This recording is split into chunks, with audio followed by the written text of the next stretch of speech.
అందరికీ నమస్కారం అండి. నేను మీ జగదీష్ టంకాయన.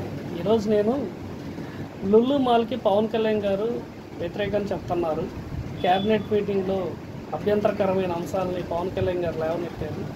లుల్లు మాల్ ఆంధ్రప్రదేశ్లో ఎస్టాబ్లిష్ చేస్తారనేది అందరికీ తెలిసిన విషయమే.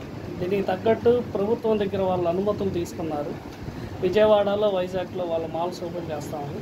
అయితే పవన్ కళ్యాణ్ గారు ఈ విషయం క్యాబినెట్లోకి వచ్చినప్పుడు కొన్ని అంశాలను లేవనెత్తారు, అభ్యంతరకరమైన అంశాలు.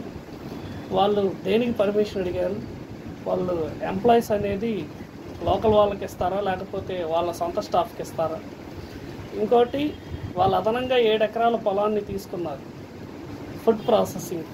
ఆ ఫుడ్ ప్రాసెసింగ్లో వాళ్ళు కూరగాయలు పండిస్తారా లేకపోతే నాన్ వెజ్ పెడతారా, గోమాంసం ఏమైనా ఎగుమతి చేస్తారా, అంటే ఈ ఫుడ్ ప్రాసెసింగ్లో మొత్తం తయారు చేసే విధానం నుంచి ఇంపోర్ట్ అండ్ ఎక్స్పోర్ట్ కూడా ఉంటుందని చెప్పారు. సో ఇవన్నిటి మీద పవన్ కళ్యాణ్ గారు అభ్యంతరం వ్యక్తం చేశారు. ఇవన్నీ అధికారులను అడిగినప్పుడు అధికారులు సరిగ్గా సమాధానం చెప్పక నీళ్లు నమిలారు.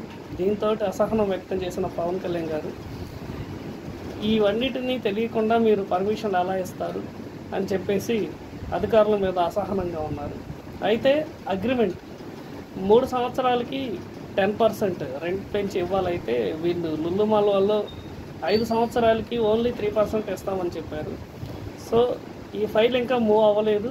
దీని మీద తీవ్రంగా డిప్యూటీ సీఎం గారు అభ్యంతరం వ్యక్తం చేసిన తర్వాత కూడా చంద్రబాబు గారు కూడా అదే రీతిలో అసహనాన్ని వ్యక్తం చేశారు.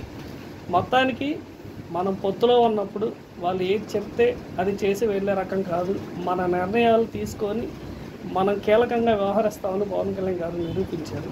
అయితే ఈ లుల్లు మాల్ సమస్య అనేది అసెంబ్లీలో చర్చిస్తారా, ఈ ప్రొఫైల్ అనేది ముందుకెళ్ళిద్దా లేదా అనేది చూడాలి. Thank you.